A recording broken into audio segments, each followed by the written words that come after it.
alega na ye ya Shadari pour opposition ya loisir na travailler na travailler na bato majorité na boya ngote même bato IDPS boya machine à voter même bato failli boya machine à voter le to suka faire aleki fali na koyemba banda le timo lo nzamba c'est là nan abota na mutu na ngate mo va 508 oui comme une PD babete na masoko lobilo ipo pata mona chip Tala Loto Komi Wapi, Tala Loto Zokende Wapi, Tala Loto Zali Wapi. Merci encore une fois de plus à vous tous qui est consacré à ces moments de nous suivre partout dans le monde entier à travers votre chaîne Congo Vision Plus TV avec cette très belle émission Tofongola Masolo qui est présentée par votre humble serviteur Vinimbouya, l'inspiré dédié. Pourquoi pas de dire encore merci à les sponsors le plus privé Yaouli Moucheni 00243 code Amboka. Là je vois encore ma conseillère privée, la lettre J, c'est-à-dire ma conseillère privée, la lettre J. Et pourquoi pas de dire encore merci à les caméramans le plus célèbre, pourquoi pas de citer son nom, hein?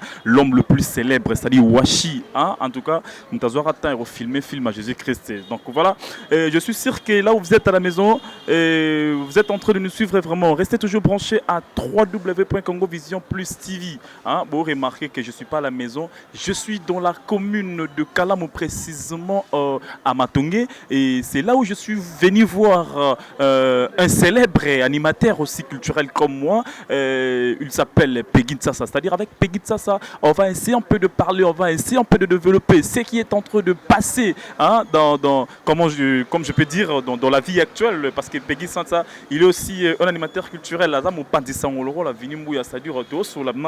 parce que c'est la première fois Vinimbouya a Peggy Ntsasa micro. Il est déjà là, Peggy Ntsasa, bonjour. Bonjour Vinimbouya et puis bonjour le caméraman le plus célèbre quoi. Donc plaisir à trop. Hein. Je sais que c'est la toute première fois où les émissions te font la main solo. C'est-à-dire impressionne d'abord par rapport à cette émission te font la main solo. Non, te font la main solo total en roaming total en roaming bah oh baza connecter na net pour Mikolo monde des années solo net pour comprendre que même ba campagne sili mais na net campagne doit continuer nango. Donc il est ma kambu donc net ne makambu. En tout cas to Namera Rotala, Natala Ramona Ande Boussala Moussala Kitoko, en tout cas félicitations, Nabino Bossa Moussala vraiment Kitoko, nous avons encouragé Bino, nous avons aussi un accord ils ont guerre, mais ali concurrence mon loyal, total Moutunae, Batalayo, tout Batalaote, Masonde Net ni Makambu. Merci Peggy Ntsasa. Donc très cher internet, vous comprenez que je suis avec vraiment Peggy Ntsasa, c'est-à-dire Tomé Konsola. Peggy Ntsasa, aux d'abord premièrement, nous avons pensé sans le rôle à Vinimbouya. Parlons un peu à Namarambo, ils ont dérangé d'abord Mbo Canabiso. Tu as dit que si tu es surtout Mbo Canabiso, il a la liberté de l'expression. Tant que citoyen de la pays, pour Namarambo, Ndenge va reporter d'abord élection à Mbo Canabiso. Comment tu trouves ça? Qu'on reporter élection ou pas de Gonangaï, on a politicien, on a journaliste, on a travaillé avec politicien. Qu'on reporter élection ou pas, Congolais nous a posé élection salam. Donc on a compris qu'on peut s'impressionner à ma baie, à ma lame et au changer le côté. Souhait n'angaï Vinimbouya qui est élection de et salam. Atabalobi oh non, les 30 ans sont pas poussi. Toboïté, tolinginde élection et salam. Tozo ba kondia sika masolo sika biso peut travailler dans le gouvernement parce que chacun porte sa propre charge mais biso tout olinga eza na l'opposition eza na majorité ba tout ba ola rara ba les députés ba travailler na mboko donc attends lobby nga o Vinimbouya on a CPLT malbanga et changer et leur moté ndeti pour la machine à voter poser content na yango machine à voter ou pas aussi de ngai to na poser une élection. Attends la machine à voter. Nous avons un gouvernement. Attends combien de fois même si tu as une machine à voter. Même si tu as failli une machine à voter. Les autres sont là. Tu as voté. Au moins les politiques sont compliqués de gouverner. Au boyo boyate, tu as gouverner. Attends la Kabila, na machine à voter. Attends Tchembanga, nous changer ma cambo. Est-ce qu'il y a posé la majorité? Naza muta majorité mais na travers na majorité. Je suis journaliste aux amuta opposition na au point. Aux amuta majorité na au point parce que boulot nanga na lela kanda na musala wana. Na muta majorité ba pesa nga poste na gouvernement. Yo plus on a vu na biso Zakari Babaswe. Vient na biso dans ta majorité. Non, Zakari Babaswe, ne confondons pas la différence entre la vitesse et la précipitation. Zakari Babaswe a ta majorité, bien sûr. Ngana Zali na travers la chaîne naïe. Chaîne na directive la majorité. Tout le monde a facilité la majorité. Zakari Babaswe a la majorité, mais a la parti politique naïe. Vous allez agir et zawap. Et ensemble. Et pas Moïse Katumbi. On a travaillé au travail, on a travaillé dans la majorité. On a travaillé dans la majorité. Mon 508. Oui, dans un journaliste, Oyo, dans un poids, on peut avoir confiance. Arimo va sakana za vieux Oyo depuis. Tola ba mingamba Zakari. On a série, on a l'époque, il y a ministre presse et communication. Via pesanga moi 100 francs bakisana mbonga chika Minerval. Siko lelo via postuler. Nanu Arimo va postuler. Ataza mutakabila, ata muta majorité. Mais vie na symbole wa pesanga. Peggy bakisa Minerval. Or fait le mot de père et de mère. Na futa be Minerval pe lelo c'est la penga pe ngape lelo journaliste. Via postuler. Na cha fait pote pour mutakabila. C'est n'importe quoi. Merci Peggy Ntsasa. Tozo continue toujours bon au sol avec Peggy Ntsasa. Peggy Ntsasa, Tozo na posa d'abord Omeka ko expliquer biso tant on va na parler yo moko autant la lelo cop ou ya journalisme to cop ya animation culturelle ndenge bande ko misu ba sela ngo sali impression no ezarande. Te musala ku fande ko na ngai. Musala benene ku fanga na 18 ans de carrière ya micro. J'ai commencé la télé en 1999. Donc na nabi passe ya micro. Boulot et beba mututu linga lelo kaka comme le roi Zakari. Car le roi aussi micro. Yo comme le roi Paul Moukendi. C'est n'importe quoi. On est à bêtise, on est à loisir. Et à loisir, c'est dit à quoi? Et là on est même à bloc. C'est dit à Kinzala, na qui complexe. Au moni, vinimbu yata mwana jeep. Yo bobino, mngali na oti ndaku. Ou bien na oti fasi ko yaka maman internet. Surtout maman internet to ne makambo. Mutu muso ane atangi classe na ya pasi. Chaîne moko ba reçoit été parce que pour pouvoir engager la chaîne ya non passe parce que chaîne monte dans Congo ba futa ba tout bien. Chaîne monte dans Congo ba futa ba tout bien. Journalisme et beba na moko bo ni journalisme en sala. Zotoma, on a musicien, on a jean, on a $100, on a $50. On a sala ngote ndeko ngai.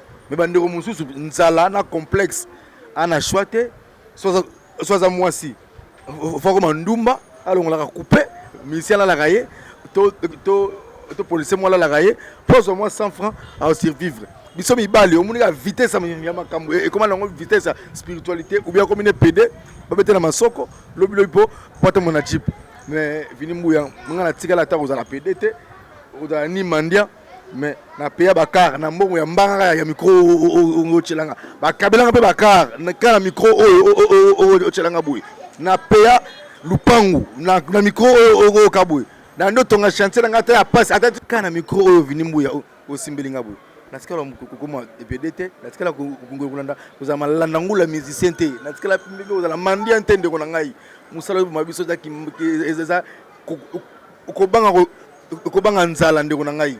So wana ngote tana yo. Parce que le Peggy Ntsasa se battu ministre et média. Ça dure apport ni yoko ko apporter dans monde oil. Ndeko na nga ko ministre média te po babumanga noki. Pour niveau na kokanga ba chaîne belé ni niveau na ko suspendre bateau belé et aussi ma côté. Le côté na ko mamonga te. Oto na ko na za Jaja communication Arimo Vasakani to Jaja communication président de la République kwa roya. To Jaja communication ya Fayulu, to ya Félix, to ya Shadari. Merci Peggy Ntsasa tout ça le Peggy Ntsasa à part d'abord le loto mon ngambia politique Peggy Ntsasa zapi mpanzi sango vous allez toujours pena ba musicien c'est à dire tozo lingato mega sur la liste parce que to bail le mana Peggy Ntsasa to fungo la rama solo Peggy Ntsasa c'est vrai que bisonde bato to kotsara conflit na kati ya musique ya mbora na biso to confondre le conflit na polémique le conflit na bato yo ba yo conflit contre na ndenga solo mais polémique na biso ba polémiste. Pour nga jamais na falina faire bayokana. Il faut falina faire parce que na conflit na ndenge ya concurrence loyale. tu as fallu à danger. Au moins, tu as fallu les gens faire par rapport à texte, par rapport à clip. C'est ça une polémique constructive. Une polémique constructive. Parce que biso dans une polémique constructive. Comment on a conflit. Ok, pas fallu faire finga guyo. Faire le budget na okutu. Ya kato. Biso to luka c'est vrai ou faux? Ezali. Du coup, tu n'as vrai ou faux, mais ils ont biso pe de part d'autres pe. Tu as peu batu oyo. Tu as côté sango. D'autres part aussi. Bango mo pe luka. Ezala bongo po. Po ezala bongo base. Lo ba Koffi Olomide. Koffi alingana polémique. Alingana base. A créé a créé le robin événement a rempli autant bon dit vinimbo na chola kende boy tumbula ferebo salabo Koffi dans Zambé a stratégie il y a conflit na mboko pour les musiciens Koffi Olomide mais c'est un grand artiste mon boy Koffi dans monde c'est que a ebi musique té c'est que pour musique ambo na tambola bien faut conflit on exister kaka il faut pas conflit parce que ba conflit ils ont reculé musique na biso. Mais il faut des polémiques constructives. Ça lelo na sali analyse moko to pe remarque moko na moni ke musique na biso pe na libanda ya ba pa étranger to bandeko ya na pays misusu ezwaka chance te ya robeta mais eloni sala ke ba musique bandeko na misusu ebeta makasi to pe renier makasi na katsa mboka na biso parce que dernièrement na to kozana ndeko na Marlène Kasanga autu précisément en France azaki moko ba pandisa ngo pe na Mirador télévision tozaki na ye pe na yambaki Marlène ebsinga bivini na France depuis na kenda France. Et natikala yoka te place musique à mboka na biso du chance ezo beta et beaucoup plus na yoka ya ba bandeko na biso ba Magic System tout mais c'est dit à quoi pour musique beta faut ba côté ça français na kati to pendenge ni je sais pas musique il y a Marlène a passé mbote pour ça ne pas na numérique parce qu'elle a Laurent Mirador to ben na numérique Marlène a biné selon yé mais musique a Congo comment on beta ma ba beta ngo 100% té on va na voyager à Europe non a commenté mais tu voyages répète libana mboka to bima répète oroko ta boîte boye mindele mais oyoka kaka boye confia Betty fallait à Betty faire pas Betty mais c'est dans les rares cas et quand on a n'enga moko te parce que communication il y a bandeko na biso ba ivoirien na mindele ne bazo pousser musique na bango ekende il y a différent na biso. D'autre part aussi, c'est un problème de management. Il fallait piler, c'est un problème de management. Il fallait qu'il mandat. Il fallait avoir une invitation, inviter telle place. Il fallait un bon côté. Accueillir pour la communication, accueillir pour l'art, accueillir pour la communication, la visibilité. Accueillir les États-Unis, il y a un pour la famille. Mais pour la visibilité et l'actualité et puis pour la carnet d'adresse.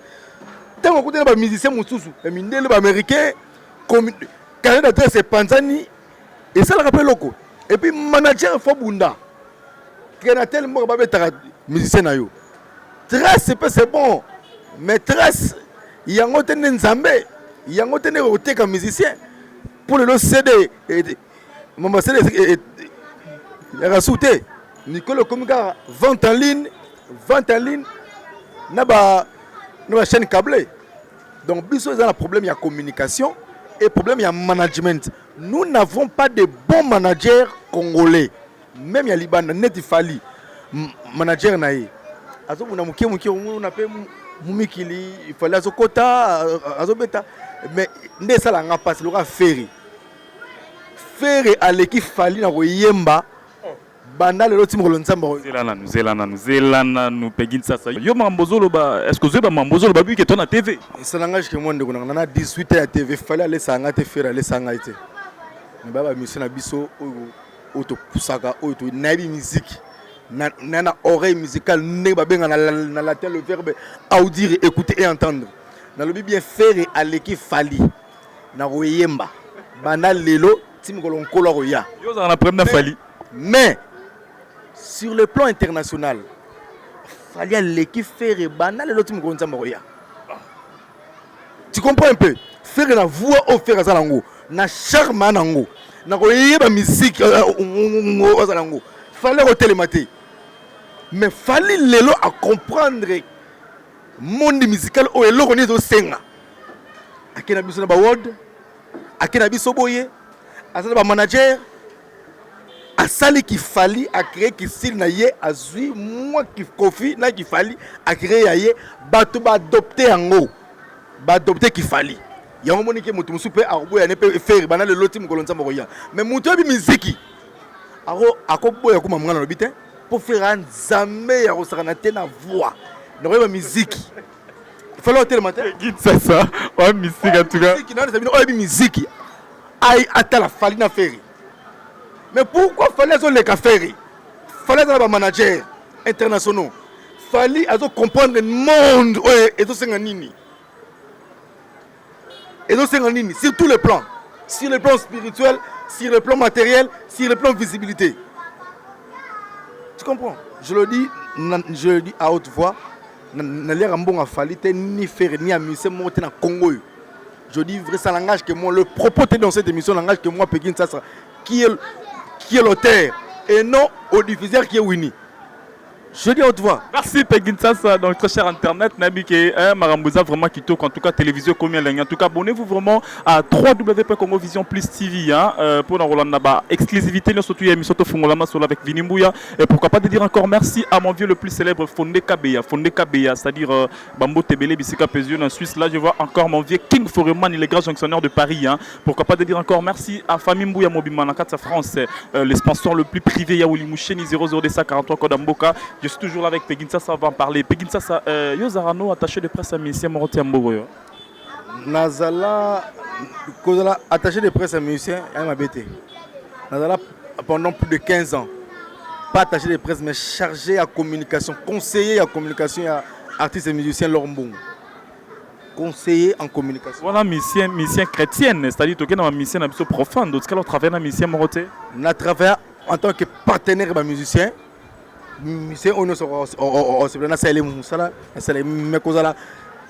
attaché de presse à musicien, attaché de presse à musicien. Mais Nazala manager ya Babindombe. À l'époque, Babindombe a longo maison mère Sika. Mon peuple Babindombe ya nango et a longo maison mère. Na manager Babindombe. Yo mo eba te ke suka Babindombe zara bo tika lo yo kana te na place wala fagolo wa musicien misusu. Ezara likamoro ya rozelate o soki nini. Mutu to ayebi. Que mutu oyo azwaka opération Dragon Mobimba opene kotsaka maison mère na faille c'est Babindombe mais ça likamwa leadership mutu so a la bon chanteur bon compositeur mais ala na don ya leader te même biso ba chroniqueur ba journaliste ba animateur to zape na besoin de manager il faut un manager à le club ba cop à le club interview si on veut gagner manager parler. Mais nous n'avons pas de manager. Même le caméraman, c'est un bon caméraman. Mais il faut un manager. Non, le cop. Quand la photo est musicien, il y a un musicien. Nous sommes des musiciens. Musicien, on peut $50. On peut $100. Le cause à la bureau naït. C'est le bandit TV Winnie Zamba Zamba, il y a la raté, mais c'est news, il y a la raté. Musicien face à Peggy Sasa, Peggy Fulanga. Où est la fois que image, Peggy balancer l'image. Non, c'est la génie polémique. Nous avons un Kinyo pendant 5 ans. Génie polémique. Donc, on a perdu une unité. Et ça, là, rappelle ma son, époque, et si là, par rapport à l'impact, malgré que l'âge des années, tu vas section le lote, kala. On comprendre Pékin ça bien ça dure Pékin ça bato bandi ba télévision tant on BCB News chez Zalate bazam bezalate Pékin ça ando c'est la baveur en son baboulot mais c'est que baveur en son baza bengra ba bengra parce que ba pesa ba chance na ba ndeko na biso trésor lumière bazam c'était ba comprendre que il faut comme la journaliste na bamba c'est la bango jalelo pour ngai na même na TV ata on est ça une mission so ça limpia na bige we ça limpiaka. Qui est Pékin, ça j'ai dit polémique. Moi, on peut incarner Zakari, c'est moi. Malgré que Kenny ne pas tuer, même incarner Zakli. Sur le plan intellectuel, sur le plan dialogue, c'est moi. N'a pas un musicien, mais nous avons reconnu ça, un musicien peut pas faire une relation. Oui, on a Kabela dans l'art. A Kabela dans l'art. Na misano sur celle-là. Mais bien en relation. ba relation kuta dans kuna so o kutu na mbongo de koleka Jibe Mpiana au grand frère nanga Jules Kibenz à la mouvement wana grand frère nanga Jules Kibenz mon grand frère propre à la mouvement wana Jibe Mpiana a bien une opportunité dans voyage malebena Jibe Mpiana loge bien après son bon tena nanga ki o le ka Jules Kibenz pour ngaku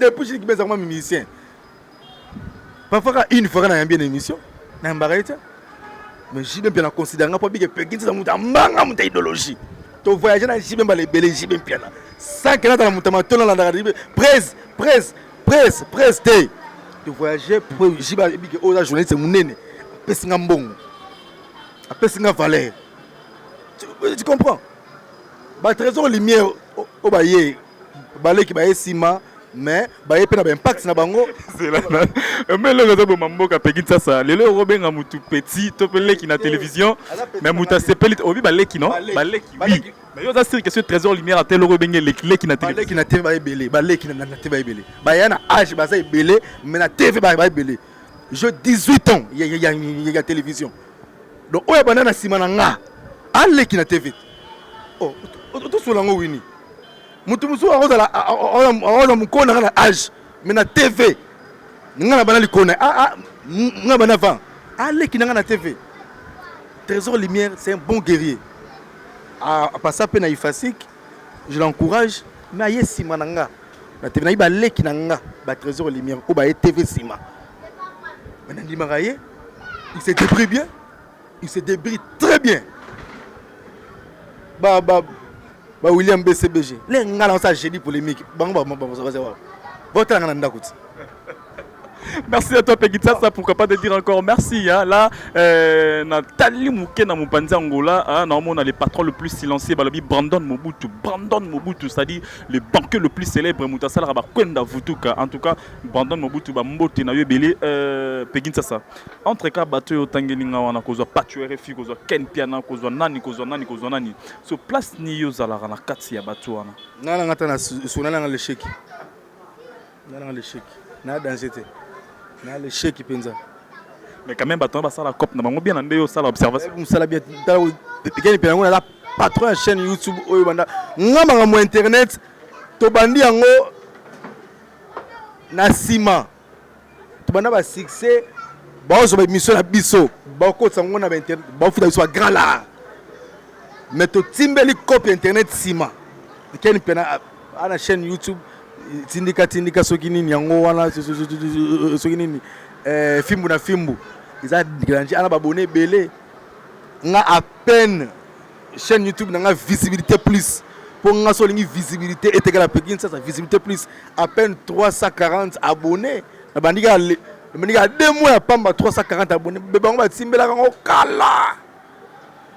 kala no boye poani ba Ken Piana dai na minute ana Turquie ana Turquie fa ke moi Belgique ngazonga nakobo ya pwani ba petit na ba Karim Mukonzi aina idéologie na ye fa finga batu fa la sa mutakala fa pesa ba bis aluka base mais tant que responsable na rôle ça la ba base wana na internet te nga internet te muté fulanga bango ne ba internet ne fuli bango to boy internet te pour internet ne makambo mais nga yango te muté fulanga mais ba sa musa kito o boye bango pwani ngala l'échec na l'échec wala le binango Pegita ça parce que Pegita ça tozani lo romo pena o le longue salanga passi c'est-à-dire la plupart bande on a biso ba journaliste to ba animateur to ba chroniqueur ba mi benga lelo ba attaché de presse ya ba orchestre hein to ba ya ba musicien mais au romo na aza attaché de presse matkalo ya mbata musicien ne wana na émission te aza attaché de presse mazo téléma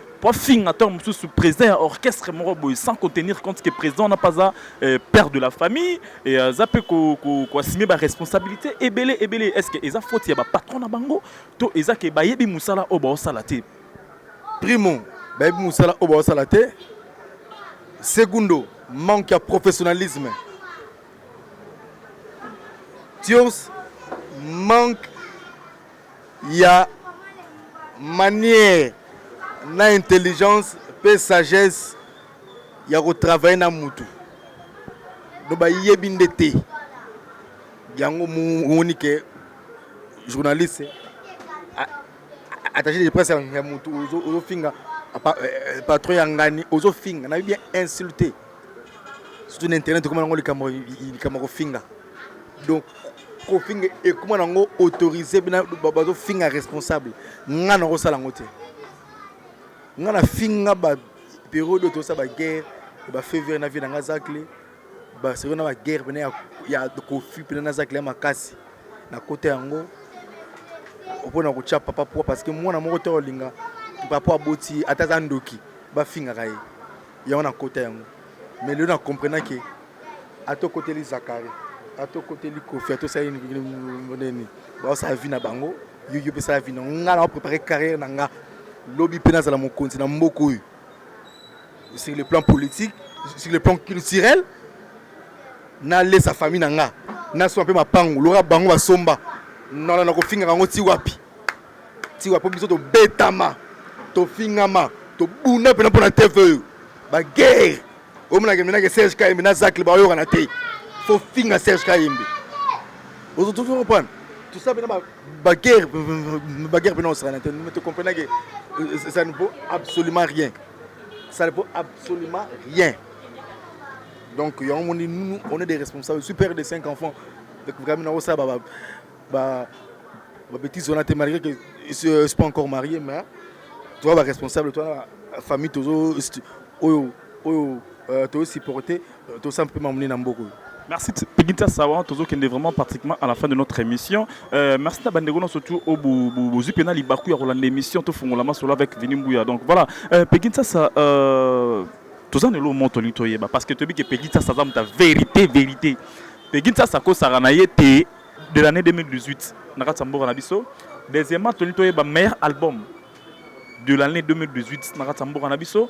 Troisièmement, tu as autant que la 5 combos. Il y a bandeko na biso basala ba osala musana bango bien. Ba bandaki ngo pe bien en 2018 pe basilisa en 2018. Et relation ni oyo zala kanango. Na bandeko na biso nyonso to ba journaliste, ba animateur, ba chroniqueur, na ba oya lobby, na ba oya kala, na ba tuana tout. Autour de la question mbika mbala moko donc vous frère on a mona moko obi meilleur artiste album non donc là 5 questions meilleur artiste ouais de l'année 2018 pour nga meilleur artiste il y a année 2018 il a li héritier Watanabe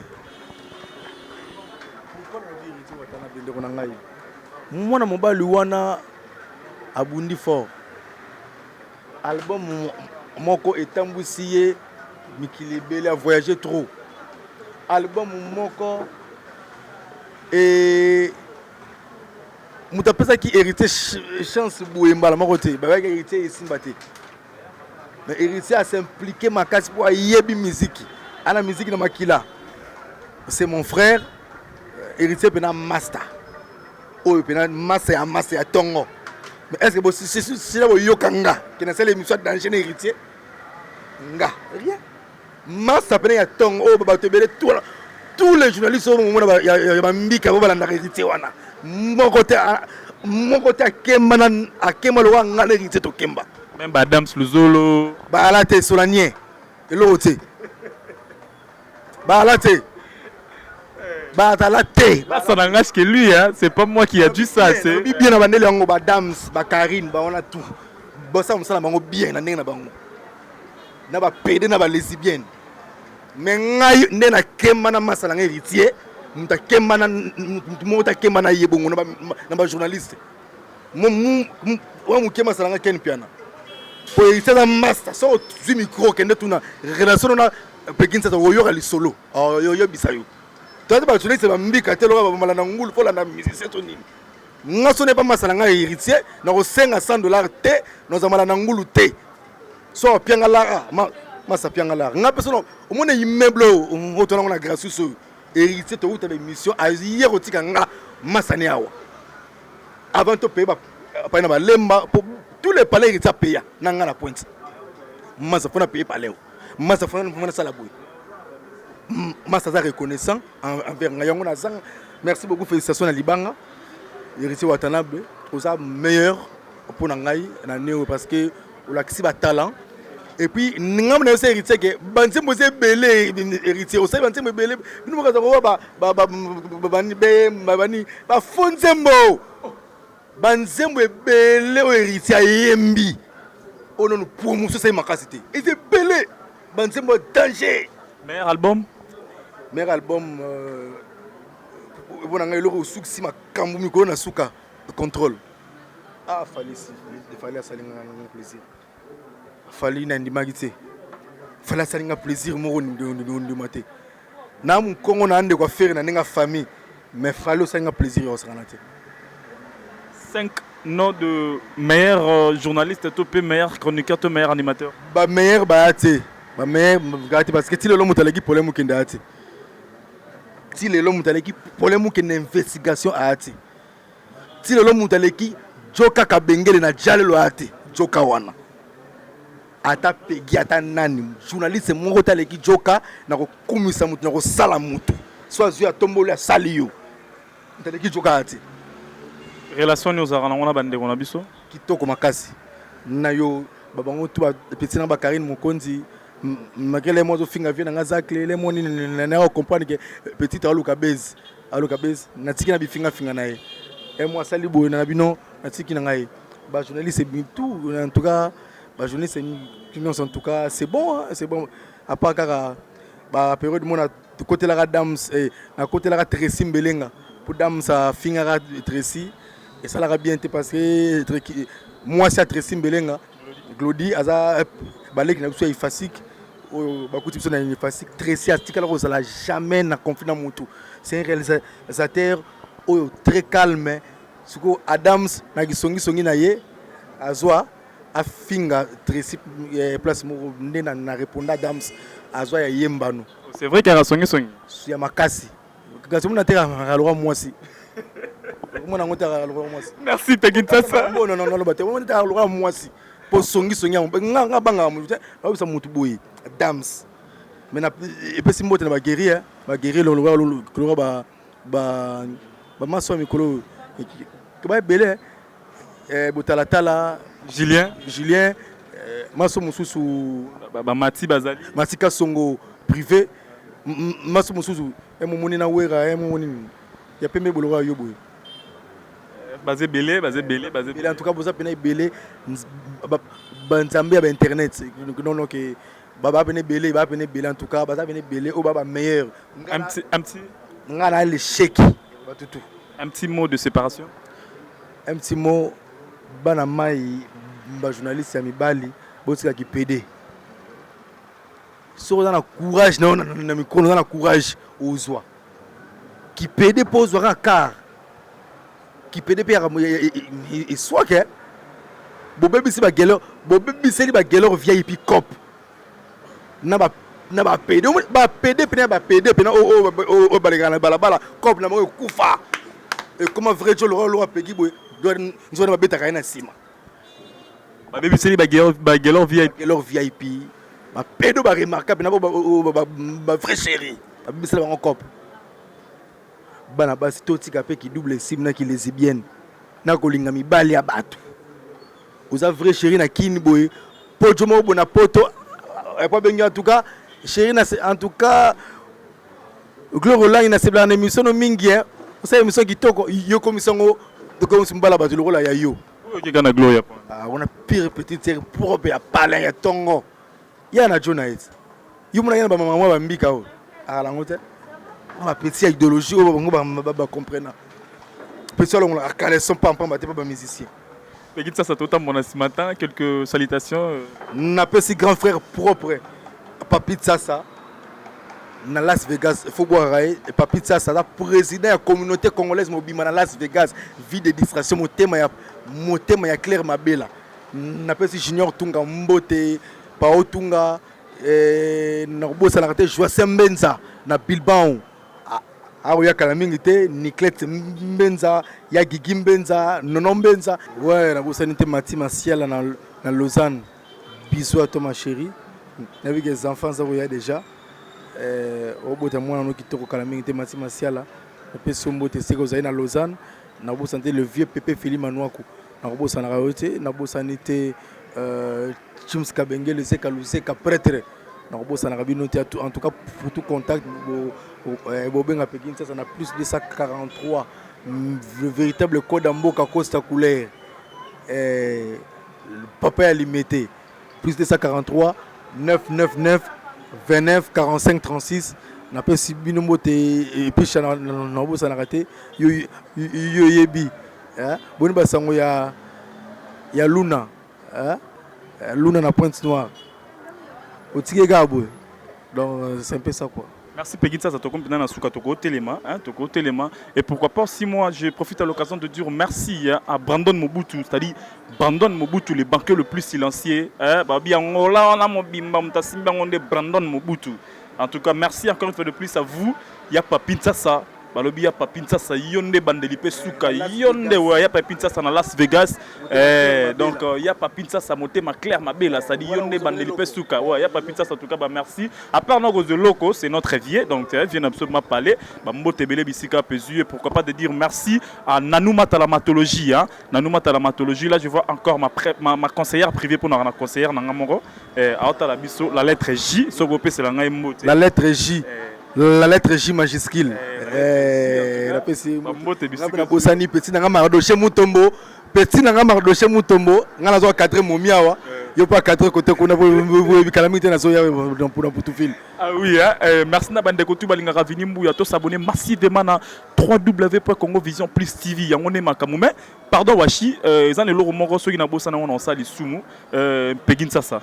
Na vidéo moko to pe photo moko na zana ngo na téléphone nanga na mona kiyo okende ko rendre ve na biso problème okendi visite okende kaka po vie a fula yo to kenda ki po vie abakisa yo ba marambo to ndenge na fula makala siko viona da kokobar ba kokobar au-delà de l'intelligence et de la sagesse on a ali professeur na investigation parce que na journaliste en investigation donc Richio yebi problème okendi mutaleki na Congo ben Afrique azate na investigation. Donc voilà les profs nanga na rosa cours il y a investigation mais jour où on a se prendre moi photo de famille na ro wanga na te il y a un moni qui va publier que Pekinsa ça en plein cours il y a investigation et pas il y a professeur de professeur problème que en Afrique mutaleki na investigation azate même na mboko so boye baraté ba journaliste d'investigation en Afrique mutaleki problème que même en Europe. Mbo na biso kande tulinga ko ndima mutu te mais tika ngana rendre ko hommage ndeng aza vivant bongo problème kendi mutaleki azate en Afrique na monde là ça n'engage que vous Pegitsa ça ta la caméra le 30 tous en élection hein c'est 30 décembre tous en élection na ba candidat présidentiel to pe na ba candidat à présidence tout bazawana pour na Pegitsa ça nani na sengeli pour diriger mbo na biso bala poto boye bango na c'est une vérité pour ngala la kini réalité kini bino boye biango te so voter Fayulu au sali sous des arts au voter Chichi sali des arts tala bo opposant ngwe ya mboka na biso ba soit disant opposant bo sangani mbika pour l'intérêt ya mboka bo kaboni su pour na nini ale ba to bongo to voter bango na pesa nga Chadari voix oh Chadari président. Merci Wachi, on se retrouve à la prochaine. Oui, député national, il y a solo dans le Kungayo, on a Arimo Vasakani, Moutou, à l'équipe tous les députés nationaux, tout le monde, les langages que moi, on a comprendre que Moutou, au-delà de l'intelligence, la sagesse, Arimo Vasakani. Mais basé belé ba pire vieux, basé belé, Laurent Batoumou na Diatabaou, Patrick Mouyaya, Maman Frida Mouchi, basé belé, je sais moussa peu sur moté, mais président autre voté a zoné ba voyango alegana ye ya Chadari pour opposition ya loisir ole bo sangana bo za mutu moko boko mi okabona pour intérêt na bino personnel peuple congolais autour la té eza loisir opposant la mboko ya la raté Merci Pegin Tassa. Pourquoi pas de dire encore merci hein, à l'équipe technique Mobimba Oba compagnie qui Misoto Fungolama Solo. Je vois derrière notre caméra. Pourquoi pas de citer son nom, il s'appelle le Washi. Là je vois encore Richie c'est Mambo Tebele. Pourquoi pas de dire encore merci à A12 on les équipes techniques Mobimba Vinimbu à travers la bango. Et merci na Baïba Linganga, c'est-à-dire ba suggestion nabino ba remarque nabino ba commentaire nabino. Et ça là pour que Moussa Namso qui n'est toujours liboso. En tout cas merci na tatan Zambene nga PC sur Pema ya Ofele ya Okutana Pegin Tassa. Et merci encore. On se retrouve à la prochaine avec une autre numéro. En tout cas, merci. Bye.